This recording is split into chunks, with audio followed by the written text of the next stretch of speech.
So morning everybody, Martin Underwood from World After Sport. Fantastic to have a number of great people on our call again. Today we're going to be talking about feedback, both giving it, probably most importantly giving it, but then obviously how to receive or ways to receive feedback as well. Something in my world, in corporate world in the past, has been a very powerful tool to help my personal development as it assesses performance throughout a calendar year, as well as obviously assesses performance over a future period and gives you the opportunity to share that with your peers and with your seniors so that you can look to progress and develop. So before I kick off with that, and my dog in the background is going a bit mad, then what I'm going to do is hand over to the guys to say a quick hello and welcome, let you know who they are, and we'll crack on with the subject. So I'm going to pick on Johan, my man with the hair, first, to say a quick hello and say who he is. Hello everybody, it's great to be back. My name is Johan. I'm from South Africa, sport broadcaster and also an intern clinical psychologist at the moment. So I don't have much to add when it comes to coaching or playing in professional sport, but yeah, really interested in just hearing everybody's opinions and also trying to see what the needs will be in the future as I head into the field of sports psychology. So great to be able to listen to all your insights. Fantastic, Johan. Thank you. Will? Hi guys. Yeah, my name is Will Hooley and current professional rugby player, currently at the Blues, and also USA international, as you can hear from my accent. Look, as I say, I've been a professional for the last 8 years, but very much sort of try and indulge myself outside of rugby as well with writing and media work that I do. So I'm always interested to try to expand my knowledge and get on things like this and learn and hopefully give some of my sort of situation as well. Cheers, Will. Thank you. Louis? Hi guys, thanks for having me again. Louis Tonkin, currently of Exeter Chiefs Academy. Been a professional coach for about 12 years. Quite a diverse background, but started in the West of Wales with the Scarlets Academy and some tier 2 teams in Wales. Dabbled with some university stuff in the middle, directed rugby at Cardiff University for 3 years, did a couple of years out in Asia, and then currently, like I said earlier, back in my role at Exeter Chiefs and thoroughly enjoying it so far. Oh, just in time, I was listening to you all the way there. Okay, fantastic. Carl? Yeah, morning, Carl Hogg. Played international rugby in the early 90s when I was still amateur, transitioned into professional rugby, finished my career in the Premiership with Leeds, then went straight into coaching in academy at Leeds, and then been involved in coaching for the last 15 years, went from Leeds to Gloucester, Worcester, and now I'm currently at Ospreys. Cheers, Carl. And finally, Stimo.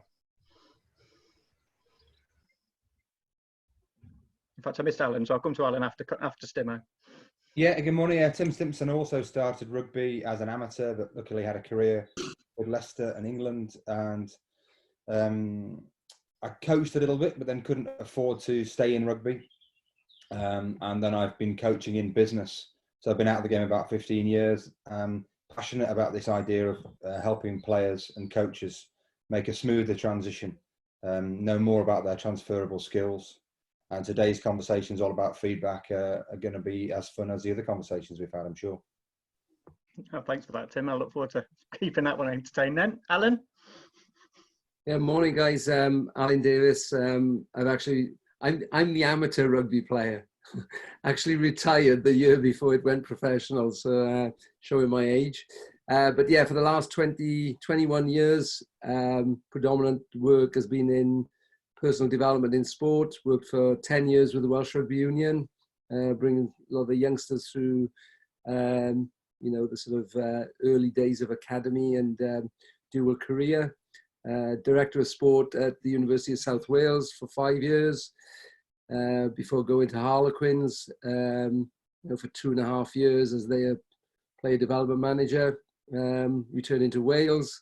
Thought I was going to retire early, but now my passion for this sort of topic brought me full cycle, and I'm back working at Swansea University, looking after talented athletes on their dual career aspirations.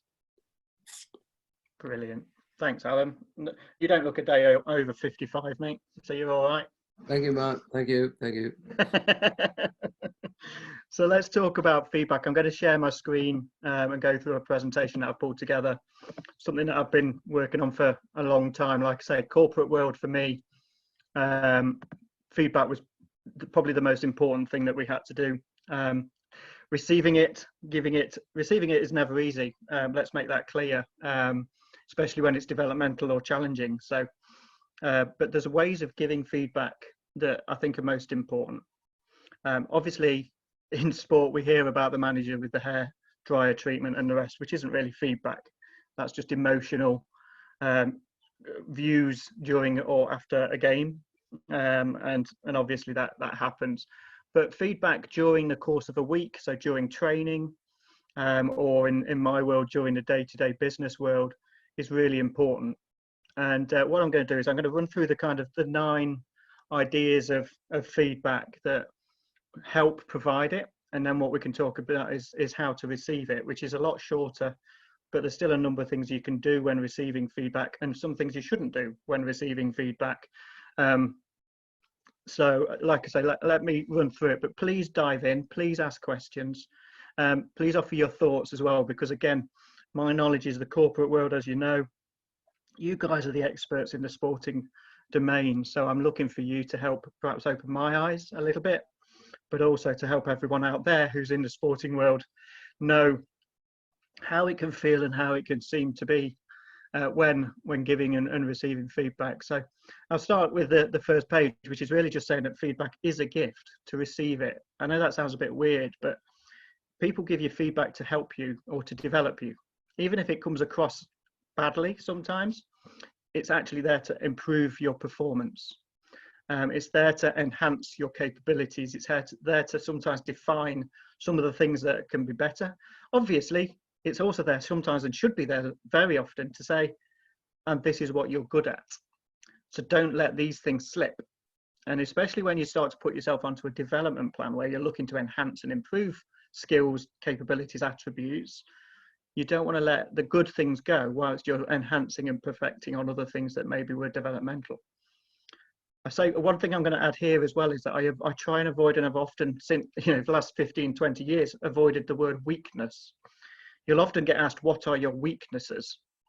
And certainly in sport, we've talked about this, and Stimo's mentioned this a few times, where you've got to be careful not to admit a weakness. Your head coach, your director of rugby might want to pounce on those opportunities.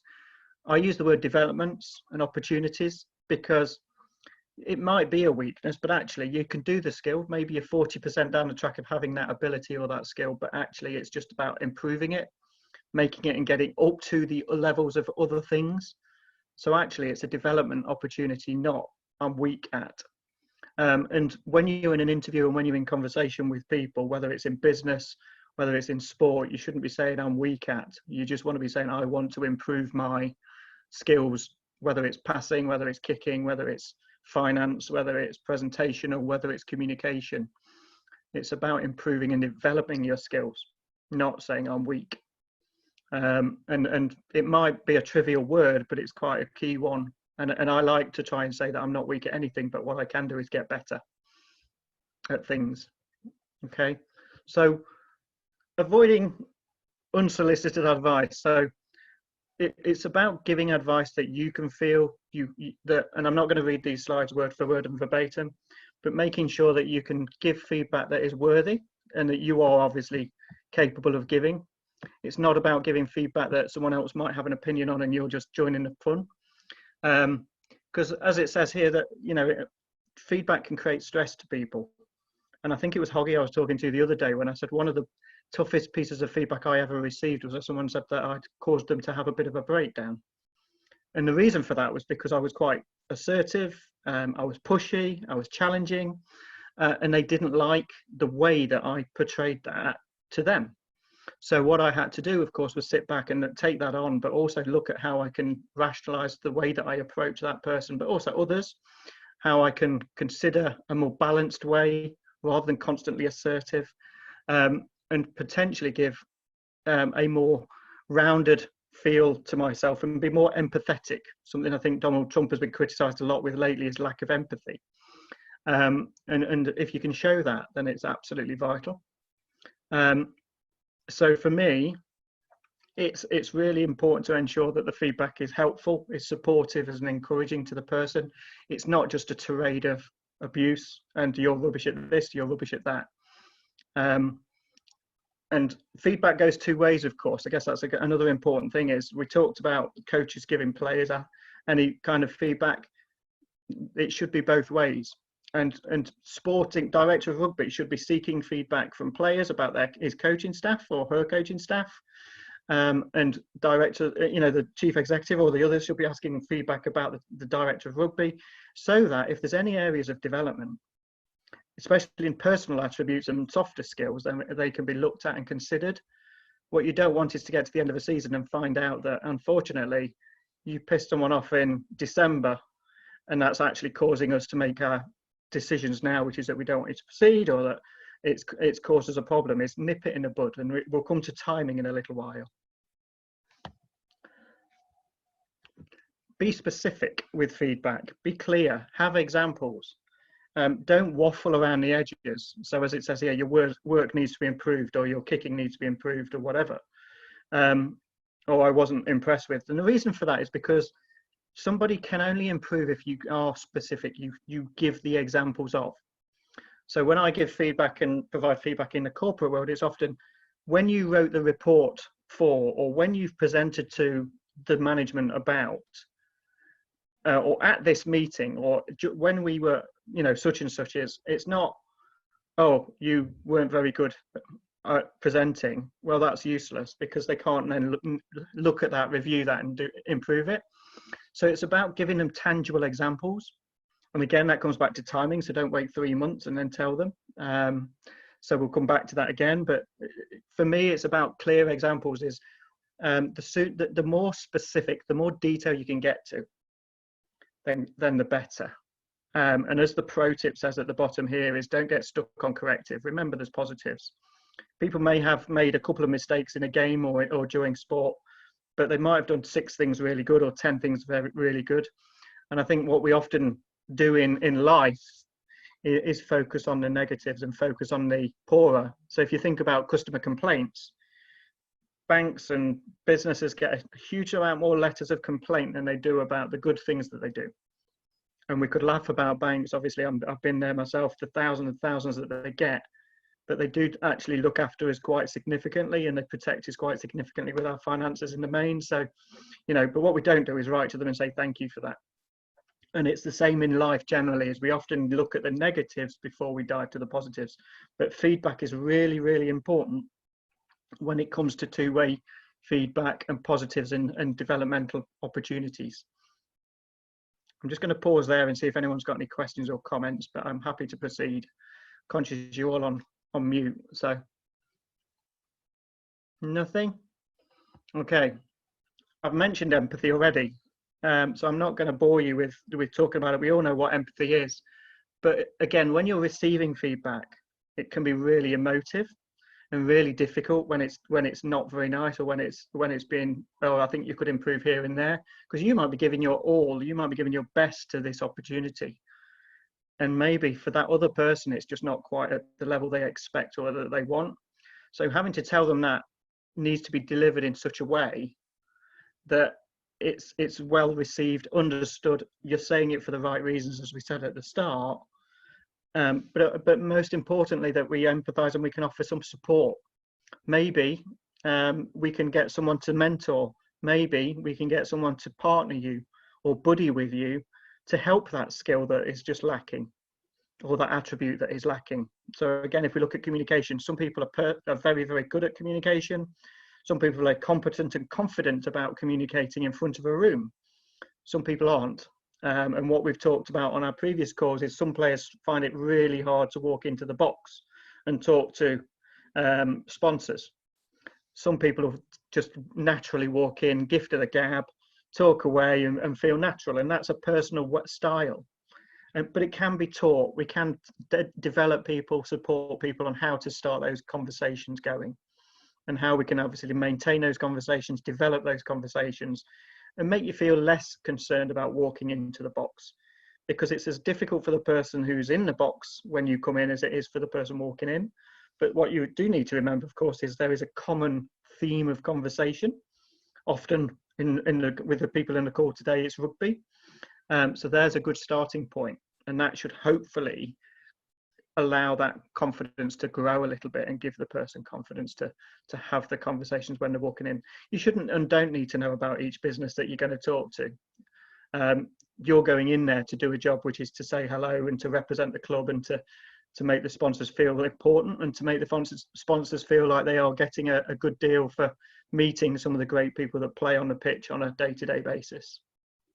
So empathy is key when giving feedback. Really important that you think about, and you don't just go in there bull in a china shop. Think about it, have an approach, make some notes of I'd like to get these points across, but think about how you're going to do that. And like we say before, be specific. If you can share examples, that person who's receiving the feedback will go, oh yeah, do you know what? You might have a point there, I understand. Or I'd like to go back and have a look at that presentation and think about it. And then can we have another conversation? And again, we'll talk about receiving later. I've said it already, timing is key to this. And I'm sure you guys can agree to this, is what you don't want to find out in April, you know, when the coaching staff are talking about their future plans of the squad for next season, is, oh, by the way, back in September you did this or whatever.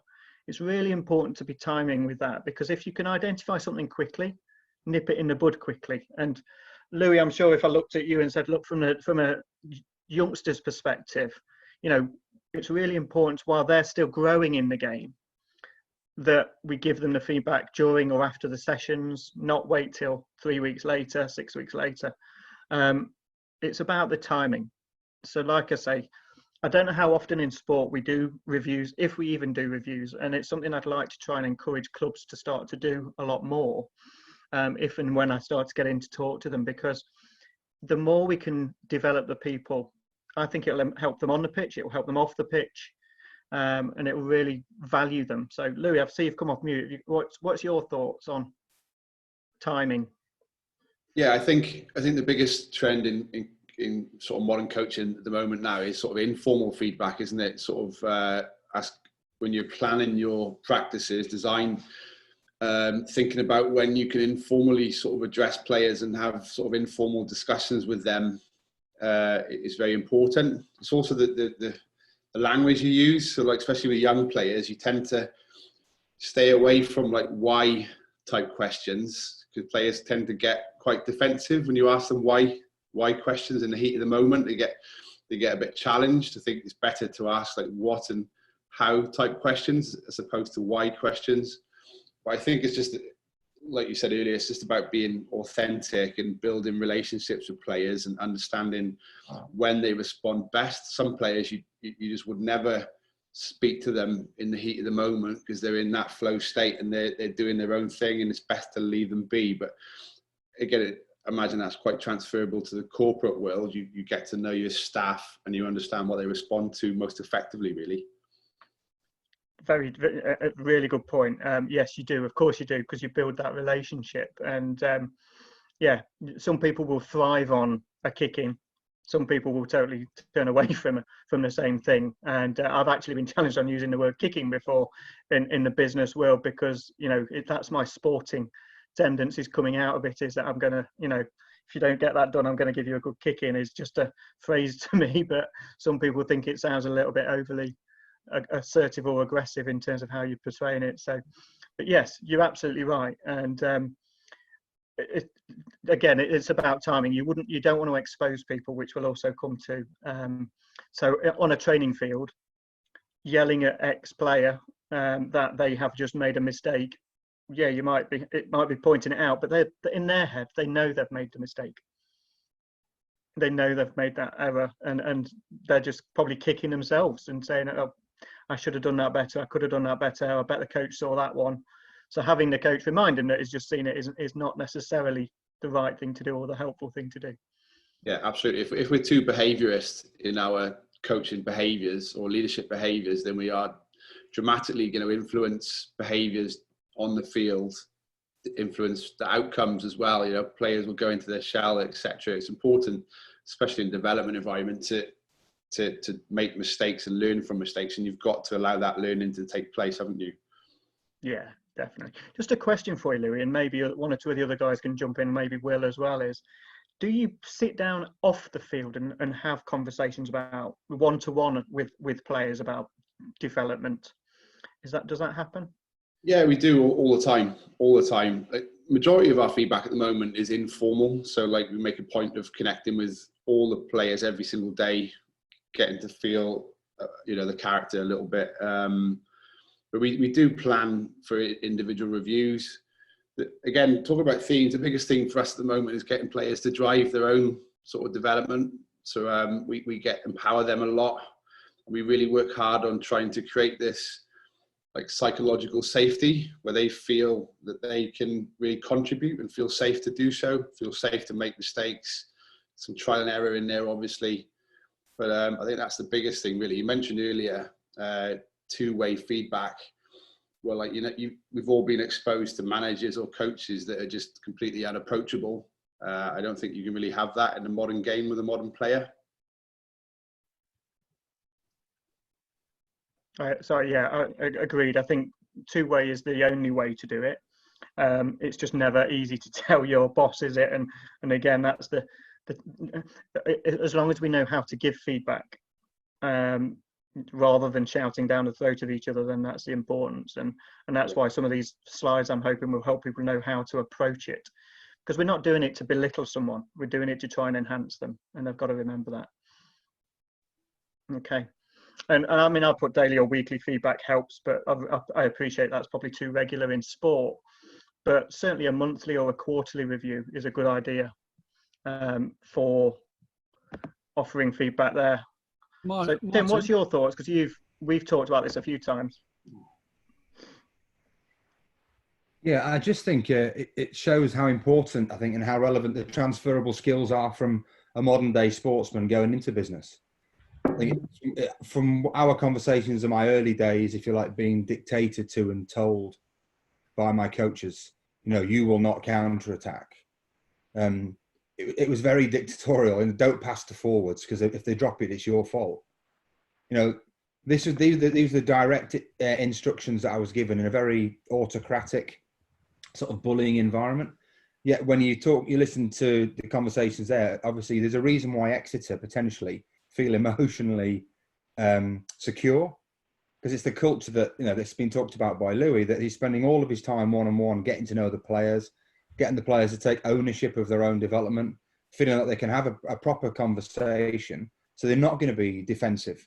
I do a lot of work in business now, and the business owners ask me to come in and say that I want my staff to take responsibility.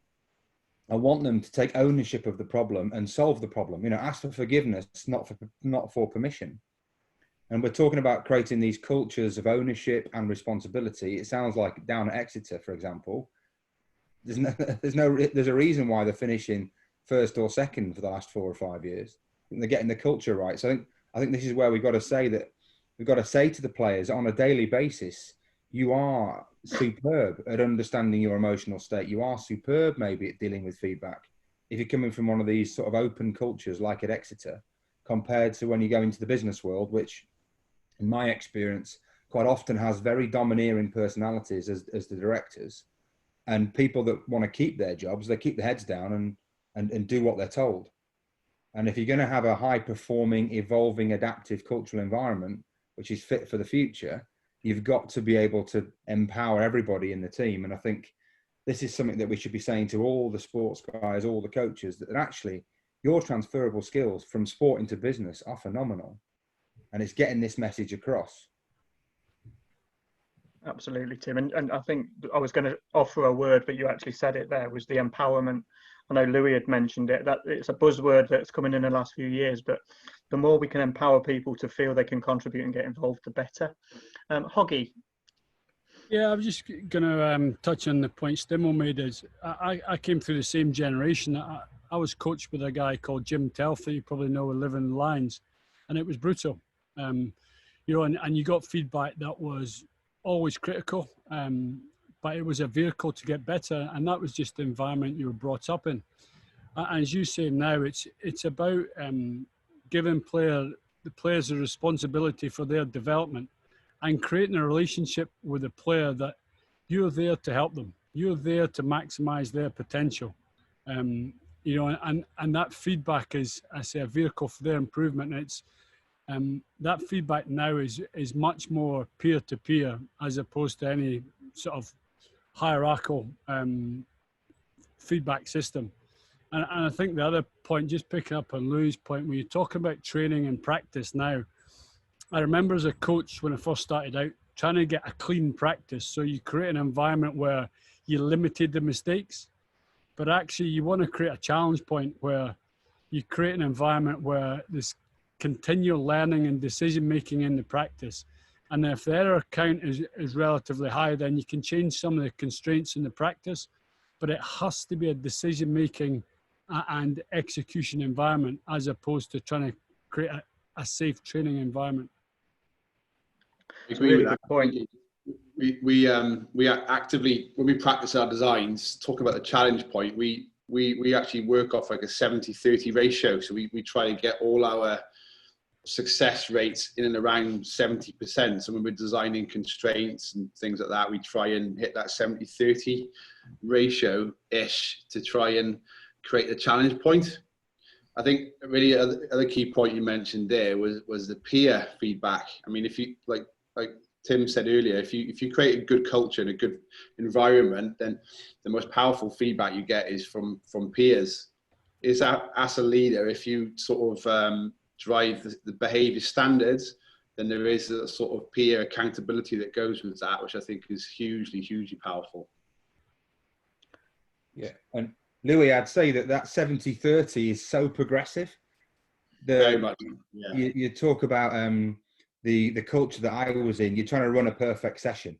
You know, your team run on a Friday was always, you know, you scored 30 tries, no one dropped a ball, and you all went off and had a curry. It's so pointless. You know that when has a tactic survived competition or impact from the enemy, and we've got this thing where in business, I think as well, we've got this myth of perfection. Unless I get it 100% right, then I'm going to get into trouble. When you're saying there that as an environment, as a culture, you're expecting almost to fail. You're making it okay to fail because provided you're learning from that challenge environment, you're working hard in training so that when it comes to a match, you are more likely to be successful and make better decisions. It's so progressive compared to what I call Civvy Street. And I think, again, it just emphasizes how much we've got as rugby players and as coaches to offer into the corporate world. That's where, Stimmer, if you get an environment like that, you get independent thought. So you're getting players making decisions based on what they see. And in the past, it was based on a template or a theory, not actually what they see. And, and it's acceptable to make mistakes in training, and creating that environment. And as long as you're learning from it, and the likelihood of that transferring to game day is much, much higher. And it's the same in the corporate world. I think, Louis, what you're saying is spot on. And having that culture where, for me, it is top down.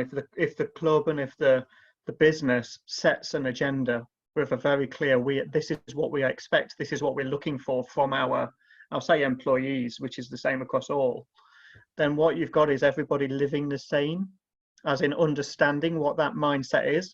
So if you can set a culture that is saying, we accept mistakes, we want you to grow from your mistakes, we want to learn from your mistakes and develop on the training field, as Stimo rightly points out, that can only breed good behaviours on the pitch on a Saturday and on a Sunday.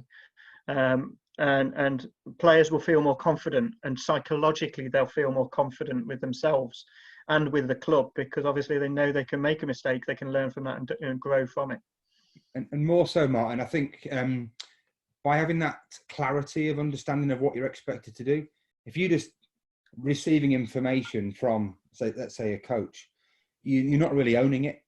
And until it's been tested and analysed and you really understand what you need to achieve inside. I think that's when you've got the real clarity of what my job is, and that gives you the empowerment and the freedom to go and express, in matches and in training. So I think the need for feedback is to help people have a clarity of direction, understanding Correct. what their role is. And that goes back to that specifics point. Alan, have you got something you want to add here as well? Yeah, only quickly, because obviously I have to leave early today because I got other calls, but I'm really interested. And I think this topic is much, much broader than what we've got time for at the moment. But listening to Carl there and obviously Louis, is like, it's that sort of, we're talking in general at the moment, like a coach to player feedback and player to coach feedback. We've spoken about peer sort of feedback. What about coaches, Louis, Carl? So do you as coaches have feedback from other coaches, or within your hierarchy?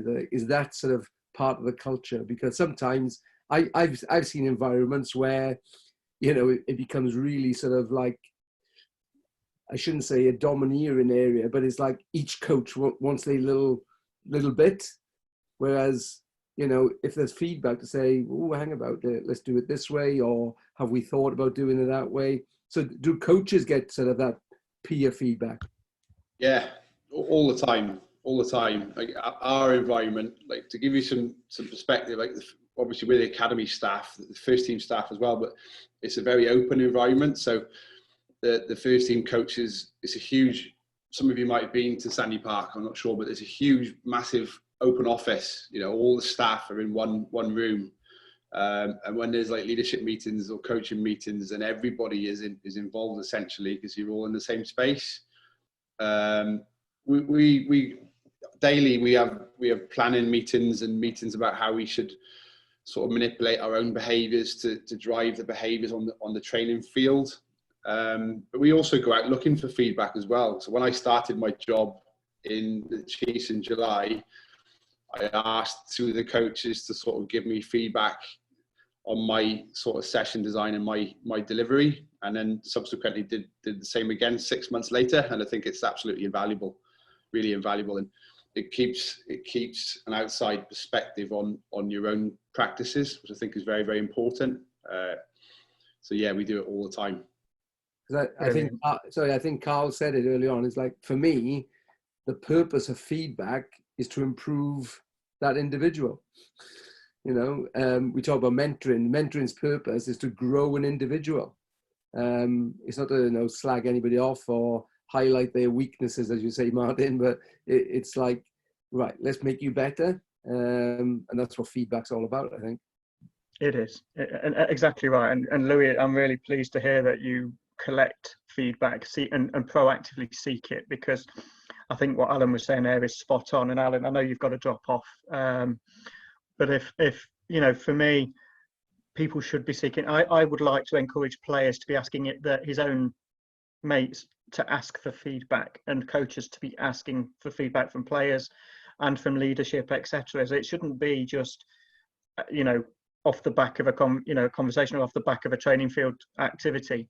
If we on a quarterly basis had a task which was for players to go through a feedback process one-to-one, to going off and asking 5 of their teammates or 5 people, could be 3 teammates, a couple of coaches, I'd like feedback on me as a person and also me on the pitch. That can only breed a better person, a better psychological person, because they can see where they can nip things in the bud if they need to be nipped. They can grow on the things that they need to develop on, and obviously they can continue to do the good things. So I'm pleased it does happen. I'm going to move on, but please do dive in. And Will, I'm probably going to ask you a little bit as well. One thing I've said here is blatantly obvious, and I don't think this happens, but is not to publicise. I know the odd time now and again coaches might say, oh, Joe Blogg's had a bad game or whatever. That's different. But what we don't do is talk about the personal development and the personal behaviours, etc., outside of the 4 walls. It's a bit like a doctor's surgery. You shouldn't be airing gossip, whether you're giving it, receiving it. Really, it's a private thing. It's something to keep to yourselves and work together on. You might well say, I know I need to develop here, so I'm going to ask 2 or 3 friends to help me observe that. That's different. What you don't do is say, oh, I've just given Louis Tonkin a load of crap feedback and this is what it was, or Louis vice versa is I've just given this player a load of feedback. You may discuss it in the coaching staff team room so that you've got a consistency of development, but it's not to go wider than that. And I know it doesn't happen in sport very often, but it's just really to stipulate and to say that feedback should be considered. Players should feel confident they can give it, and coaches as well. And obviously there should be a willingness to receive it. Martin, just to call out, please do consider the privacy of that activity. I mean, Martin, I don't know what you boys still find in rugby, but on a Monday, we'd watch the whole video and the player that drops the ball will be absolutely vilified and ripped to shreds. Is that not happening anymore? No, the environment's completely different now. Completely different. Right. And it's, as a coach, you're thinking about how I can move a team from Monday to 3 o'clock next Saturday for the next contest. Now that's, whether it's positive, negative feedback, you got to think about framing your messages from basically the final whistle to the start of the next game. And if you were in an environment I run and I end up pulling you out about where you're in that high ball stem or where you're in backfield coverage is poor, you got to think about how you get the boys to the starting line 3 o'clock the following week. And everything you do is working towards that, working back from that starting point. And gone are the days of ripping boys or ripping team on Monday morning. Just unless you think it's going to shift them psychologically. That's what I was going to say. I mean, I'm playing devil's advocate here because I was the guy that went to study psychology and anthropology to be a coach, not to rip people apart, old school. But if I'm speaking about the Leicester environment, if I had John Wells and Dean Richards in here, they'd be saying, hang on, boys, if I want to abuse Neil Back for missing a tackle, it's so that next week he doesn't miss one. And he's man enough to take the criticism because his standards are so high anyway that he's not slept since the match on Saturday. Do you not think there is sometimes an opportunity to use the fear of being exposed amongst your peers? Or, and I'd obviously say it's much better to build this safe psychological space, but is there not a time and a place to attack these youngsters maybe who've never been given direct criticism and never been exposed, maybe the same way we were by the old school? Yeah, Stim, was the same with Jim Telfer. Every mistake was highlighted and anything you did well wasn't ever seen because it was a vehicle for improvement. But I just think modern day people don't respond in the same way. Now, there comes a point where you sit down individually and have a look at might be technically or tackling or whatever that was. And if you can't get any transfer or you can't get any movement, then you might go, right, boom, I'm going to stick this in front of the group because I need to make an issue of this now. I need to make sure that he's, and again, it's with the reason to try and change the behaviour. So if I've gone and I've approached him and he can't make that change behaviour, I might have to go and isolate him in front of the whole of the group. Right. I'm going to hand over to Will if I can, because obviously Will's the youngster and the player in the group. So from your side, Will, we've lost Alan, so we can't rib him about his age. But if I can come to you, from a player's perspective, obviously I'm sure you get feedback and the rest. Based on what Tim's just said and the way Carl's eloquently responded to say things have changed, how does it feel to you? What's the feedback methods in your world at the moment? I think that's all great stuff everyone was saying there. And I think the overall thing for me is there's obviously a fine balance. I'm sorry, I'm going to probably talk a little bit about what we've just talked about before, but you can't spoon feed players and tell them, make sure my dog's not in the way. You can't spoon feed players and make sure you're telling them that they're perfect this, perfect that. I think the industry that we're in, sport, is so cutthroat as it is. If you're going to be all fairy dust about it, you're not going to hit the marks. You're not going to get to the elite level that ultimately you're striving towards. So there's got to be a bit of sort of, from a player perspective, you want honest feedback and people to be nice to you about stuff and be like, yeah, this, that, but also like Carl and Stimmer were just saying about the honesty about what could have been better. I think for me personally as a player, if it's an effort error, so if someone went out there, he really did try to make that tackle. It's not as though he passed that ball into touch because that was the thing to do at the time. Then there's no point giving that sort of shouting match towards that person. However, if that person's making repeated infringements, stupid errors, you know, someone's making penalties at the breakdown that is really costing the team. I mean, how do you tell that person politely after a while to be like, mate, oh, please, could you just stop doing that? No, there has to be an element of being like, you know, that is not the standard. That is not what we're after. So I think that's, if that makes kind of sense, and that sort of fine balance. The other thing I would like to point out as a player, which I think some coaches are much better than others, but I think as a duty of a coach, you should understand your players and you should understand your individuals. And what I mean by that, I'm sure it's the same, Martin, for you in the business world, and I'm sure the guys on this call have been in the business world, you know, with your employees.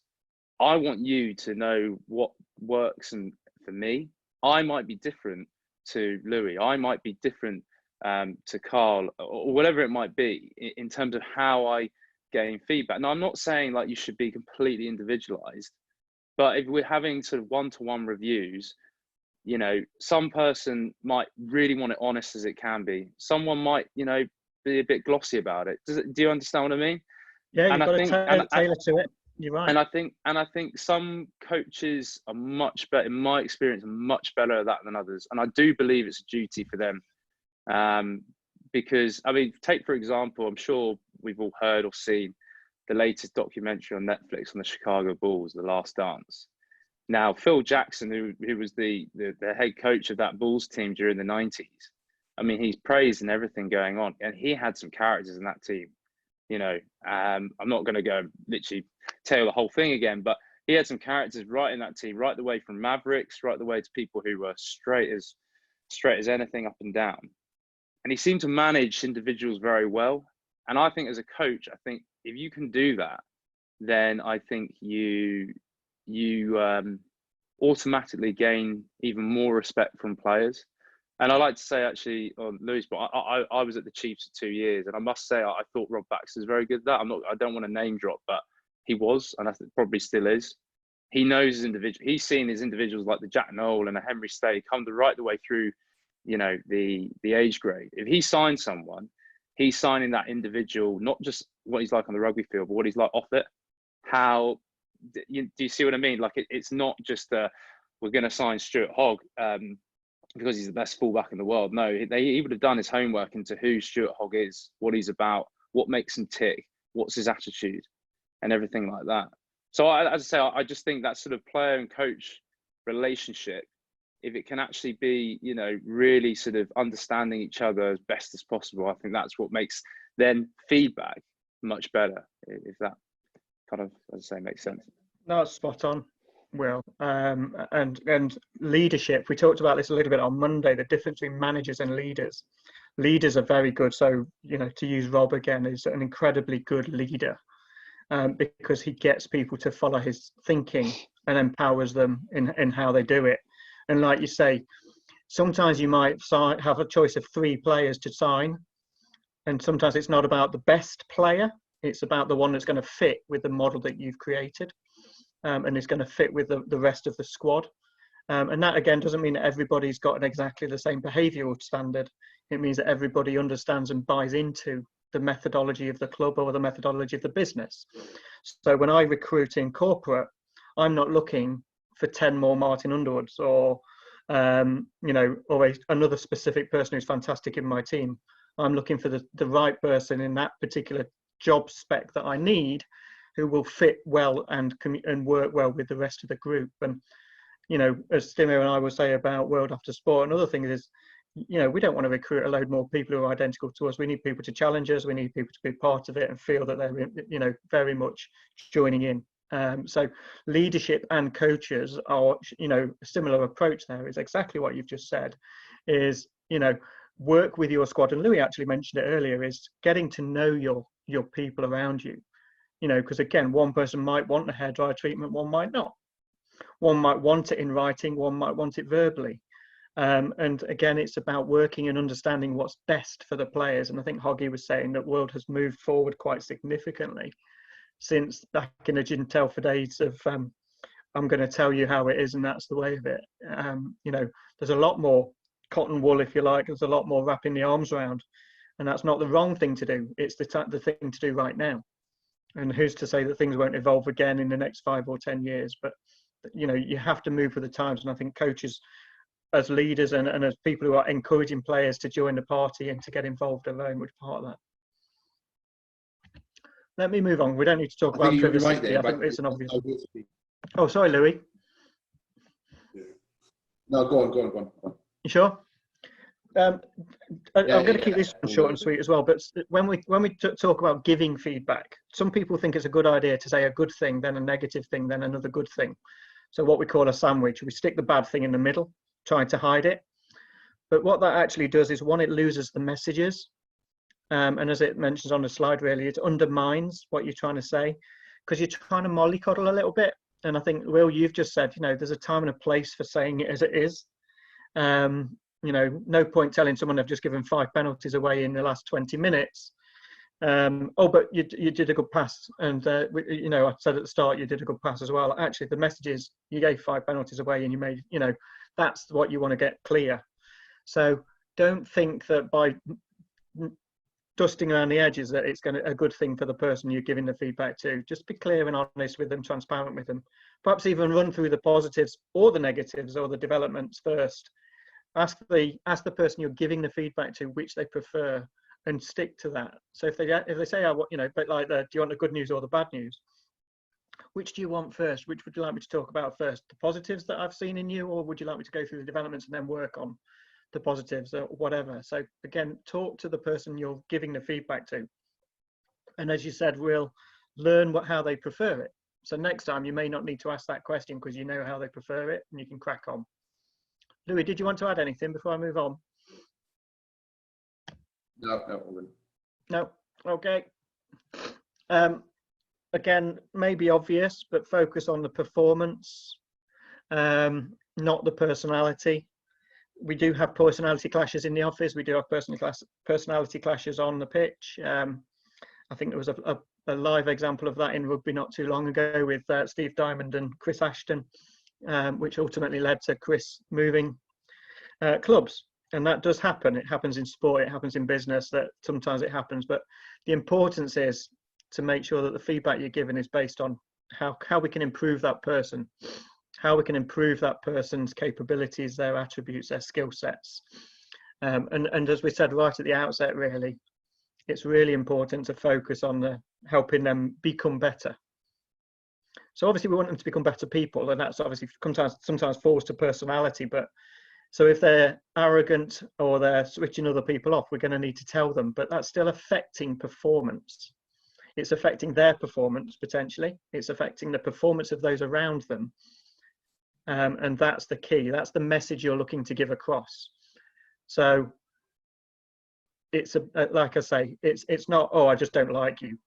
I'm just not interested. You know, you and I just don't click. That might be the case. Let that go. When it comes to the feedback, actually, what are the tangibles? What are the specifics that we've mentioned that are affecting their performance and potentially the performance of others around them? And I think something that, Louis, you hit this one earlier, is critical to performance and to feedback, is that once you've given the feedback, that shouldn't be the end of it. It's not a case of, okay, I gave you feedback, thanks a lot, see you later, good luck. Why not then do another review 6 months later? I'm not going to say 3, because 3 doesn't really give you enough time to change. You may see elements, so you might see on a pitch, you might see the passes have started to improve, etc. But over a 6-month period, you've given a really solid amount of time for that person to adjust, to try out, to make mistakes, to develop their skills, to perfect the skill, or to create a new one. So it's for me, when you've got feedback in the places, why not sit down 6 months later with the same person and ask the same questions and say, do you think I've improved? Do you think there's been a noticeable shift in what I've achieved or what I'm doing? the obvious hope is that they will say yes. And obviously, had it got worse, I'm hoping they haven't waited 6 months to tell you that it's got worse, because of the timely feedback that should be given. But absolutely, get that feedback again and again, because it's really crucial to see that happen. Tim? I was going to ask the lads, the coaches. So in my coaching, I tried to bring in what I call my key competencies. And like every training session and every game, I'd evaluate the player on his performance against those competencies and ask him or her to evaluate their own performance against them. So this idea of, Martin just said there, wait 6 months to see whether or not passing off the left hand has improved. Well, do you not have constant feedback? Do you not have your own competency frameworks that you're dealing with the players on? A bit like I tried to do 10 years ago. If I make that to Louis. Go on, Louis. Yeah, funny that. We had a meeting last week about how we can improve the format of our IDPs, so individual development plans of players. So we did discuss like competencies, obviously making it specific to the positions, but we would have like, with our core group, we would have like an individual review once a week, and we would get them to assess their match performance against this sort of competency list like you talk about, which I think is important.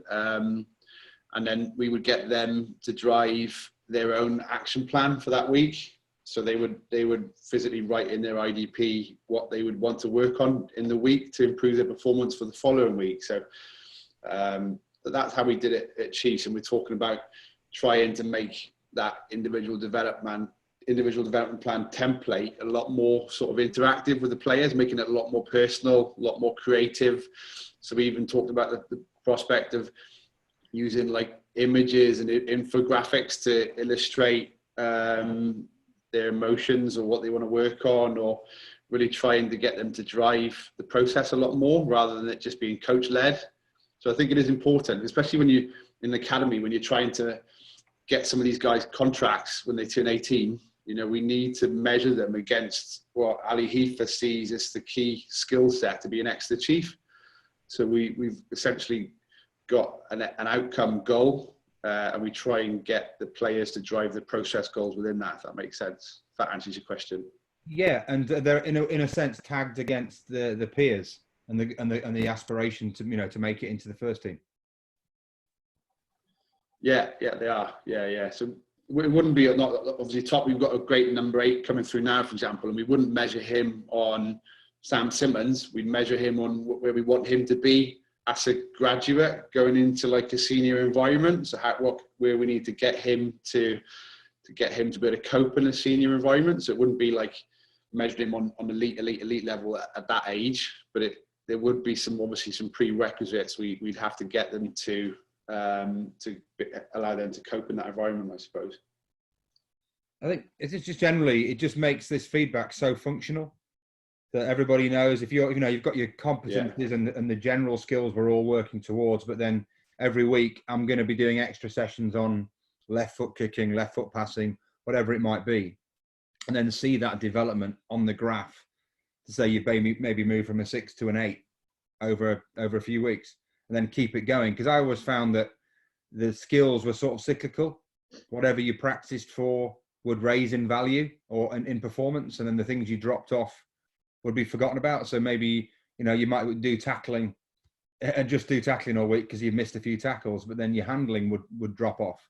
And it's just trying to stop that merry-go-round of skill by having a real structure to it. Stimmer, where I've been is very similar to Exeter, where every player would have an individual development plan, and there'd be probably 3 specifics that he would work on, and probably 2 of the 3 would be chosen by him. And then there'd probably be a couple of S&C targets, and there might even be some psychological support. I know when we were at Worcester Warriors, we had a guy, Robbie Anderson, who's from Steve Peters' School of Chimp Management, and he was a full-time psychologist for the players. So they would check in with Robbie every week. They'd check in with the technical coaches every week, and look at that development plan over the season. And you'd have Christmas time, you would readdress it or reevaluate it. But the other thing too is you try and make it objective. So you try and make it stats based. So for instance, if you're an open side and you're saying you want to make 20 tackles a game, what quality of tackle is that 20? And you get analysts to break it all down. So they would get real specific feedback. So there's a real, hopefully, there's a pathway for them to improve in. And then there's, then they would sit down with technical coaches, head coaches, defensive coaches every week and just go through that process. So there's a lot of input now goes into the development of players. Yeah, so you're getting constant feedback from your sort of 360-degree feedback against all those competencies from S&C through to technical and team play and everything else. I think the one thing I would say over time and experience is I found players very selective with hearing. So Martin talked about that sandwich concept. The one thing that's always frightened me as a coach is I never want anybody to leave my room going, oh, what was he talking about? What was Hoggy talking about? I don't know what he's talking about. So I needed to know more in mind from my background with Telfer is I needed to know the player got the message.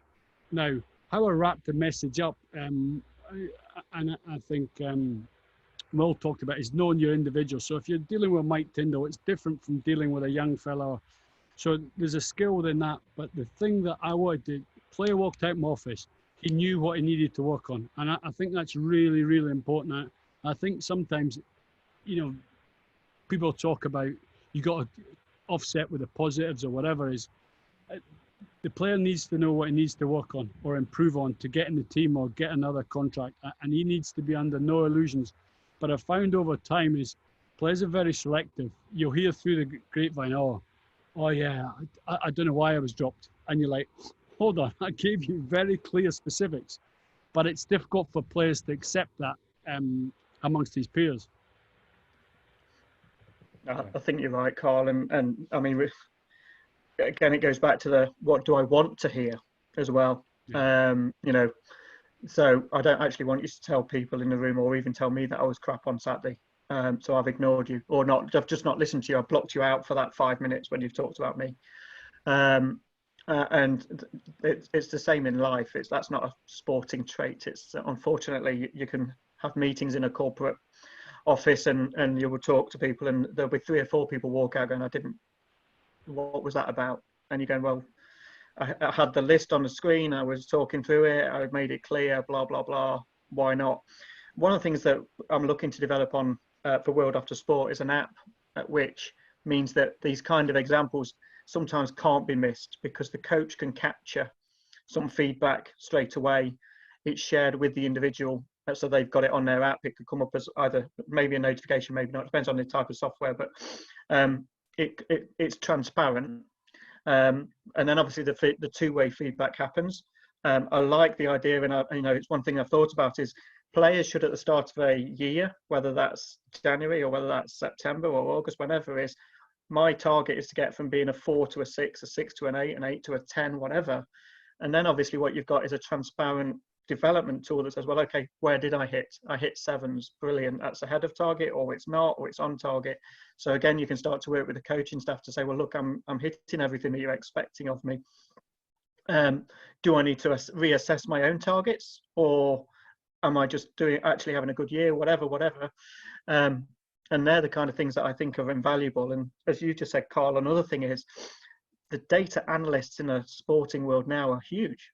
I think Tigers, when I saw them at a match, there's about 4 of them all in a row in the stand, all collecting data on the players. So tackles hit, tackles missed, passes made, etc. Every piece of data is collected so that the individual can be assessed, and obviously the team can be assessed Sunday, Monday, Tuesday to identify any hotspots.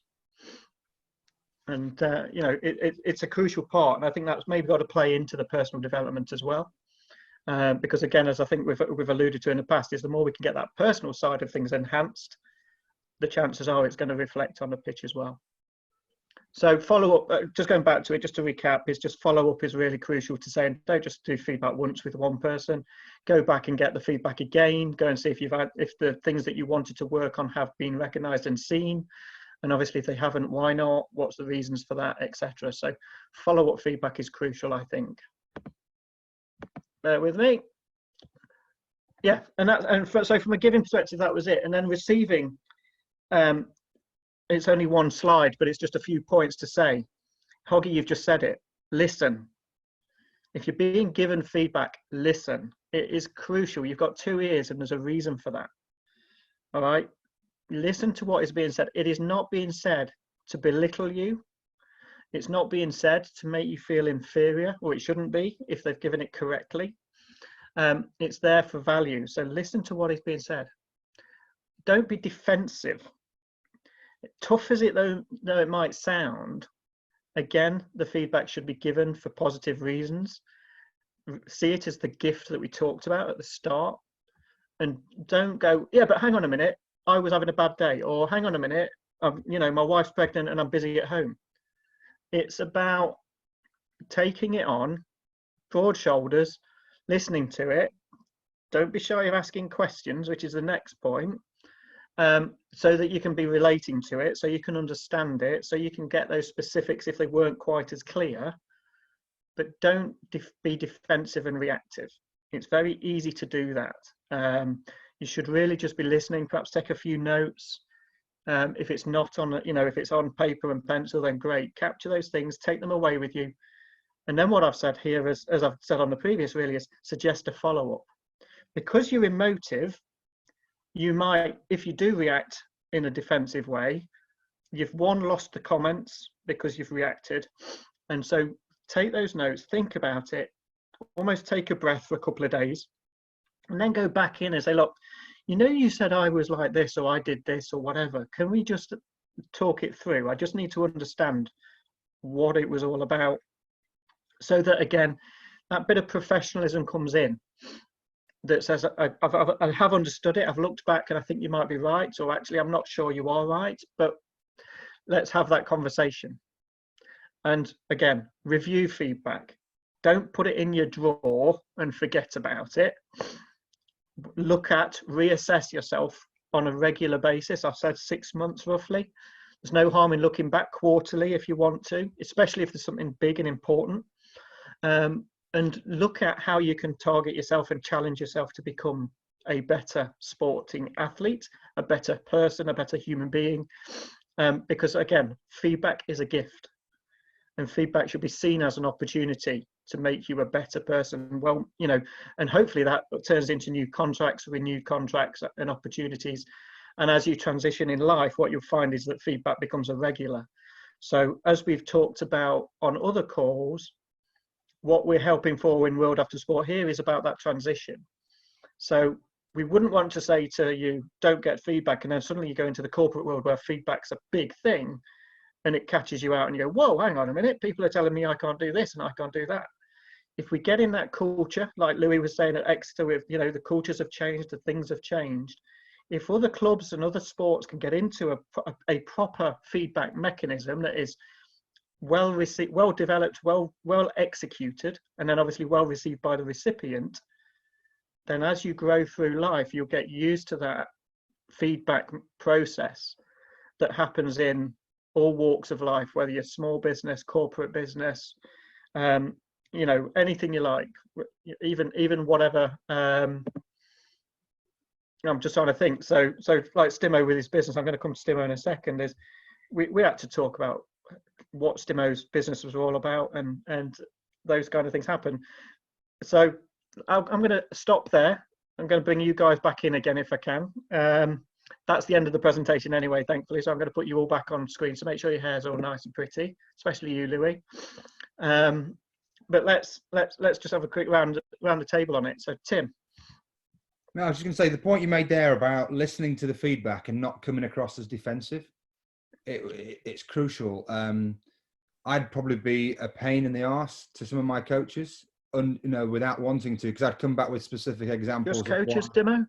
Of why I felt that their opinion was flawed, generic, and you know, don't pass the forwards wasn't the right answer for progressive rugby.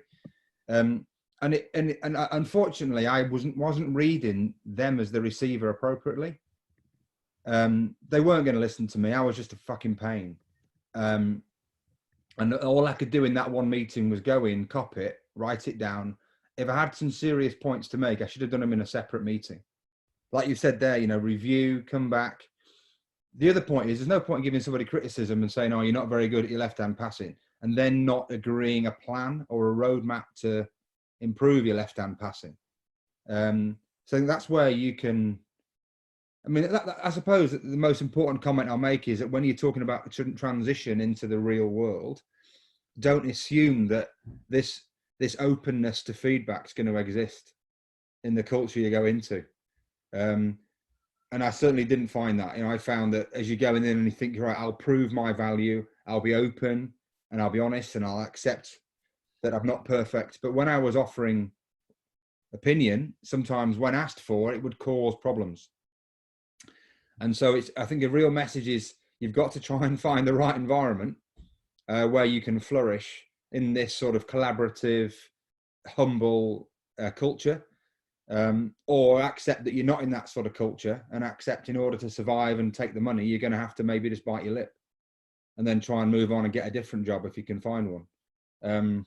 So I think making this transition from what I'm hearing from Hoggy and Louis is a beautiful place to be. It's where I want to be. Inside this, everyone is a high achiever. Everybody is humble, wanting to be better every single day. And then you go out into the real world and you find that a lot of people are just defensive, protectionist, dictatorial, inefficiency is rife. And so I think before you turn your back on coaching and go into Civvy Street, seriously consider that actually we were very, very privileged to be part of a high performing elite organization for, even the ones I've described for 10, 15 years, because the world's miles behind. In reality, the world is miles behind this sort of collaboration, this sort of honesty, which again, I think it should give you confidence to know you've got an incredible skill set, which is being called out for more now than ever before, post-COVID, with climate crisis, all these existential things coming our way. Your ability to take a diverse group of people and get them believing they can work together and solve complex problems by working together, you are gold dust. And if you can get that in your CV, you should be adding noughts to your salary. Thanks, Tim. Johan, I'm conscious we've not brought you in very often, obviously, because you're working in the media side and in the corporate, over in South Africa. I'm sure feedback happens with you guys quite a bit. What's your take on what we've discussed? Well, yeah, like I said to you now in the message, I've learned a lot, and I think I've learned from my own experiences in the media world that you do get a lot of feedback, and some of it is helpful and some of it is not helpful at all. So one of my mentors, Martin Locke, who was a sport broadcast legend, told me very early on. He says, pick very carefully who you listen to feedback from, because not all of it is helpful.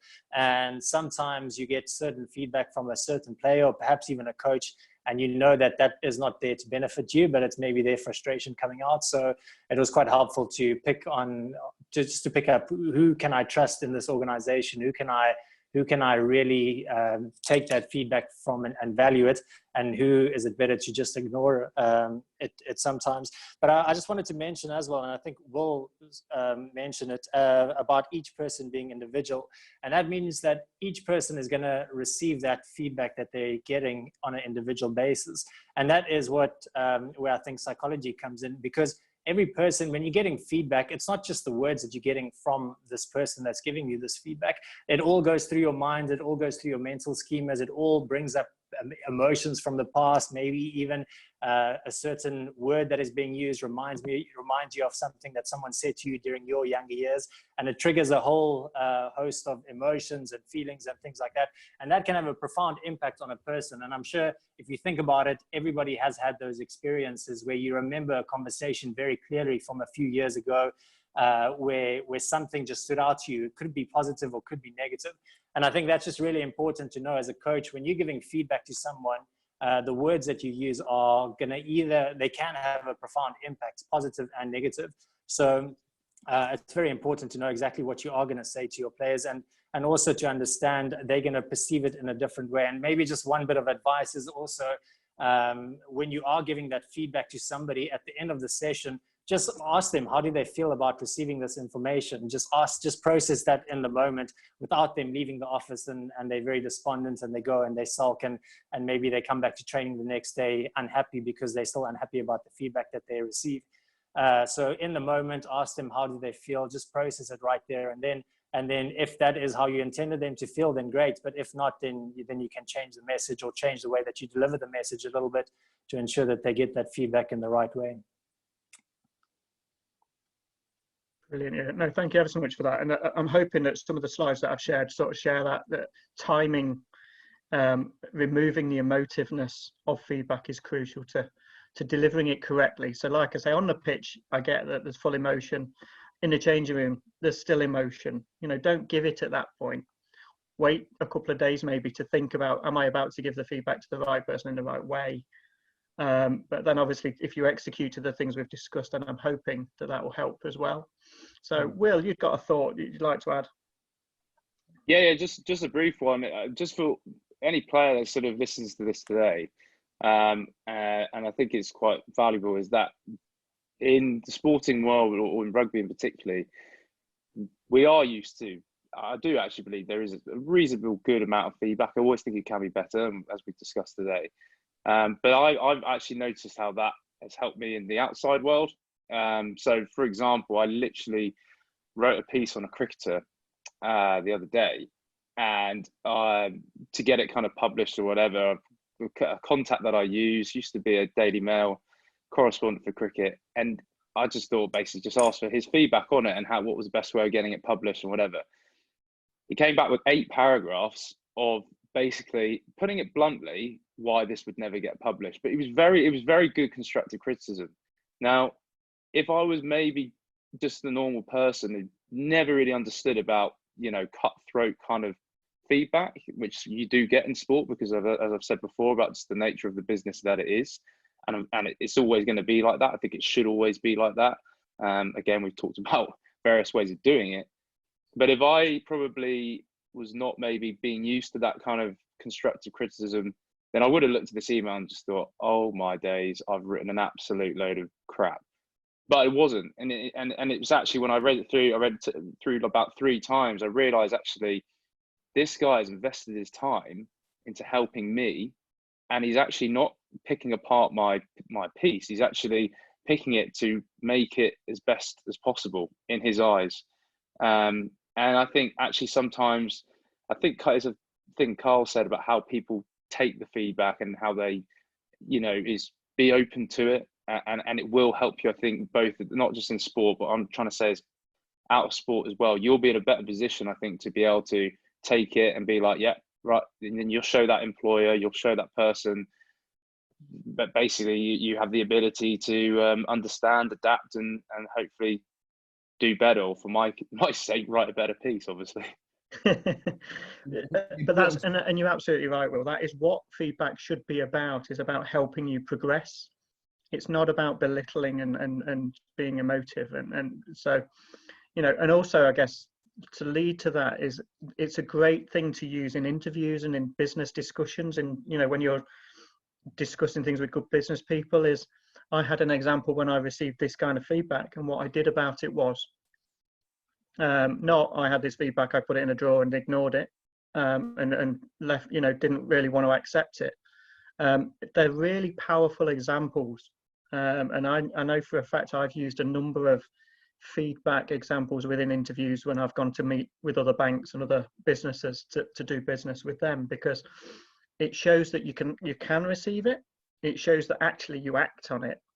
I'm just going to say bye to Johan because he's got to dive off, but lovely to have you on here again, Johan. Hope the little one's Cheers. okay.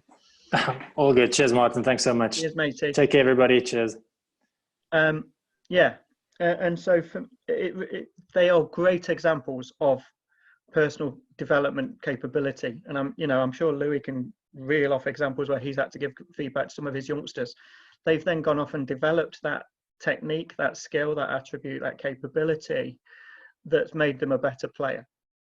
And that's all we do with that's all we should be doing with feedback, is helping others develop and grow. Has anybody got anything else they'd like to add before I close the call down? My final bit was always, get feedback on your feedback. Then that's feedback on your. So how you mean how you deliver it? Yeah, basically the point there was made by Rohan before he left, was basically, if you don't want to leave someone really unhappy and without a plan of how they're going to get better, do you, overnight? You're best off delivering and then saying, have you got the message, which is what Hoggy was saying from Jim Telfer, and do you now believe you've got a way of getting better, and do you believe we're all working together on this, we're a team trying to solve problems? Absolutely, and that's I guess that's the point of the re-reviewing at times, isn't it? So, but also I think it's a good idea to ask the question at the end of the conversation on feedback is, do you feel I've delivered this feedback fairly, openly, transparently, and usefully? Because if they say no, you've just been an emotive person, then that's not helped, and that person's not going to take the message. Yeah. So it is worth, I agree with you that it's worth asking about your delivery of feedback as well, because it's got to be hit at the right point. Hoggy and Louis, anything? Martin, a question for you and Stimo.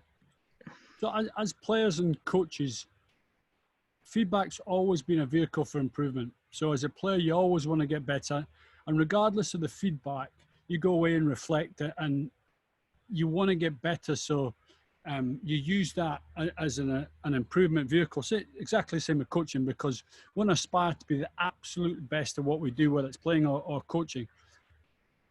Is it the same philosophy in the corporate world, as in that people are desperate to be the absolute maximum of their ability or their potential in the corporate world? Or is feedback seen as an unnecessary evil? Let me start, and then I'll pass to Tim, if I may. So my experience is a little bit of both, because you've got to go back to the conversation we had earlier that I think Will was saying, and the rest is everyone's different. So where I was incredibly passionate and determined to proceed and to grow and to, go up the ranks in career, there's the person who sat next to me who didn't want to progress, but just wanted to do a good job. So therefore, the feedback that they were going to be after was, am I doing a good job? Not, am I doing a job that's going to get me promoted and advance in the business and organization, like Martin next to me is. And that's the key. And that's what we sometimes forget about, I think, in corporate world in particular, is everyone's got a different desire as to what they want to achieve in their career. It might sound a little bit sexist what I'm about to say. I don't mean it to sound this way, but there might be a mum with 2 kids who's just enjoying having a job and enjoying doing what she does, and she wants to do a good job. And there's me wanting to develop and aspire. So doing the same job, exactly the same job, but we've just got a different target. I want to be the best. She wants to be good. That doesn't mean she shouldn't be rewarded, and that doesn't mean that she shouldn't be recognized for what she's aspiring to do. And that's, for me, in corporate is where there's a gap and almost a failure with feedback stroke bonus activities, if you like. And I think it's one that they can do better at. But certainly in the banking industry, feedback's been going for 15 years, 20 years now. It's a part of, you have to collect feedback in order to present that about your performance. And obviously your leader, your coach, should be reading that with you, identifying your development plan, like what Louis got, and then saying, right, okay, assess you against that. So it probably sometimes feels an unnecessary evil, but it's a crucial part of proof that you are doing the right things with the right people. So I think we've said in the past that performance is based on 2 things in corporate, a lot more now. One is what you deliver. So what were your targets? You had sales targets, and have you met those sales targets? Or have you delivered what we expected of you this year? The other one is how you deliver it, so your personal attributes.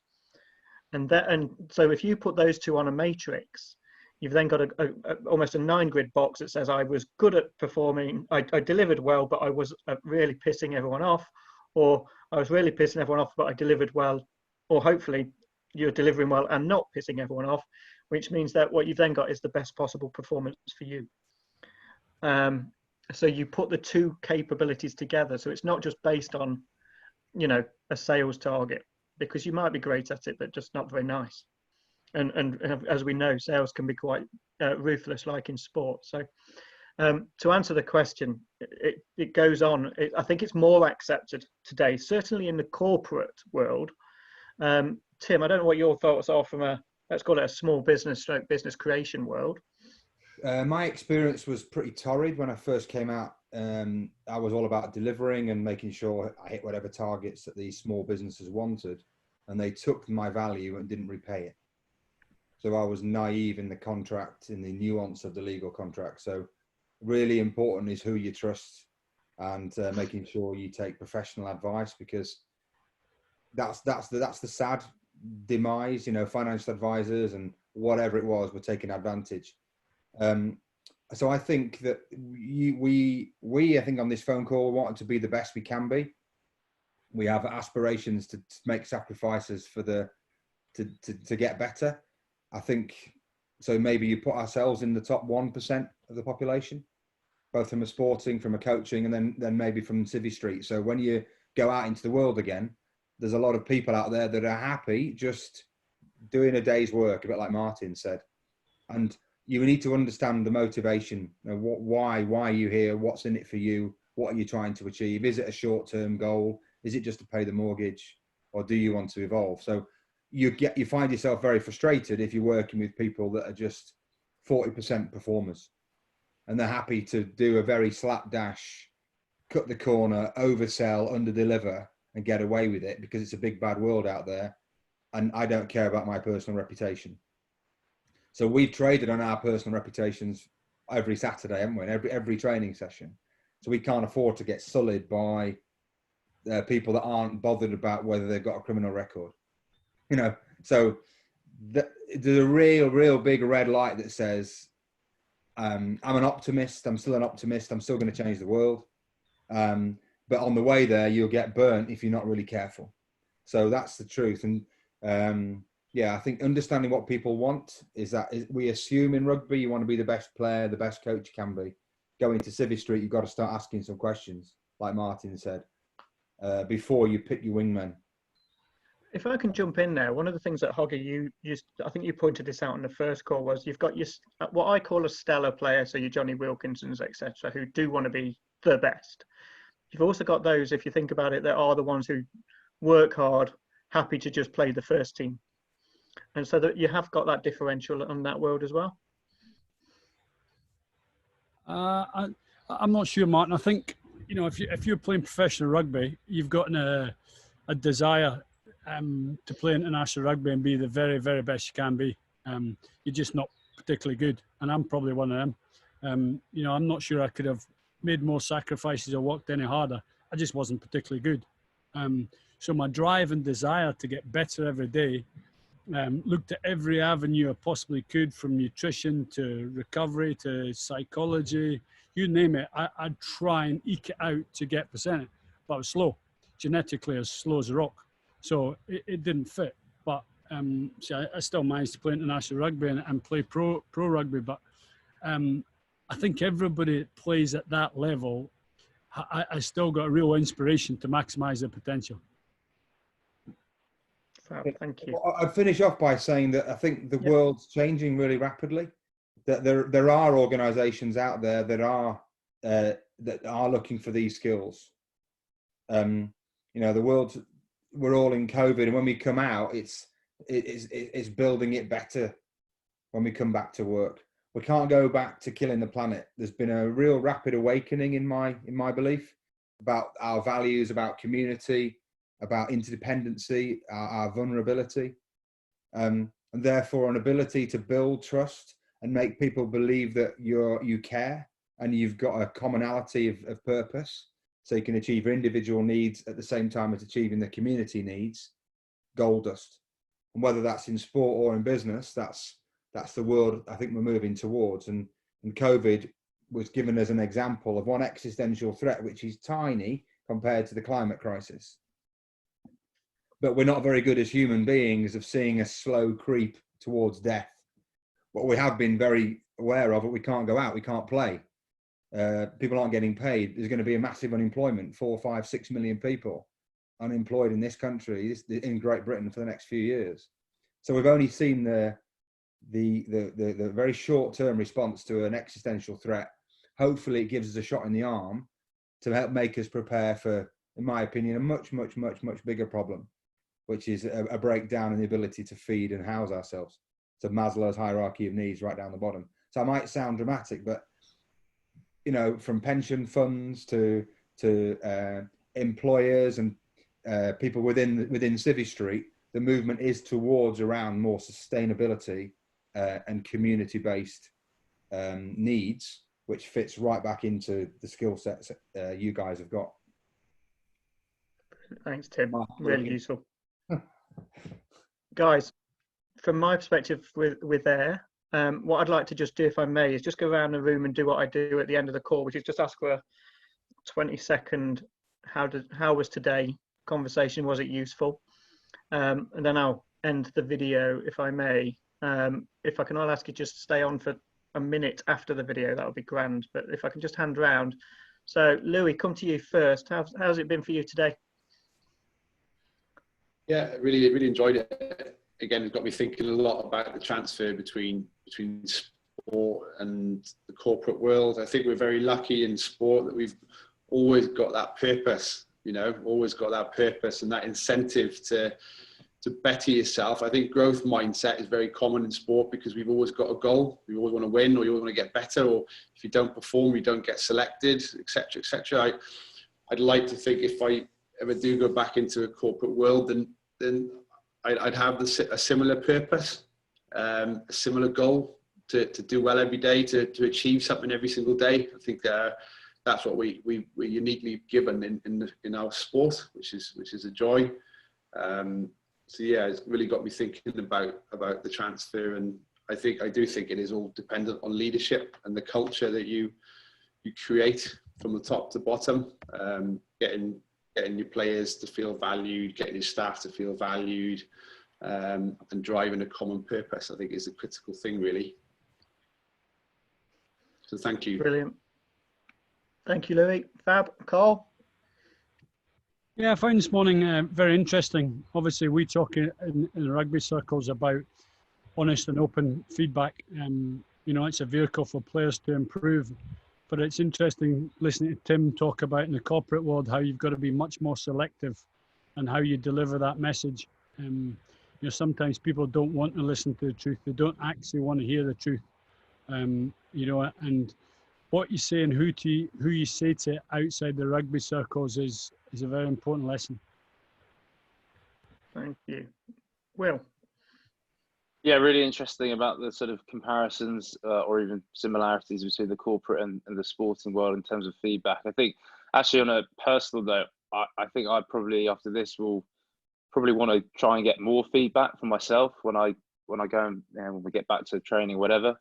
You know, I think just hearing from the coach's perspective in particular, I think sometimes you're always a little bit sort of unsure whether how much feedback you should be asking as a player. So actually, you know, definitely I'd wish to maybe ask for more and get those sort of one-to-ones to help me as a player going forward.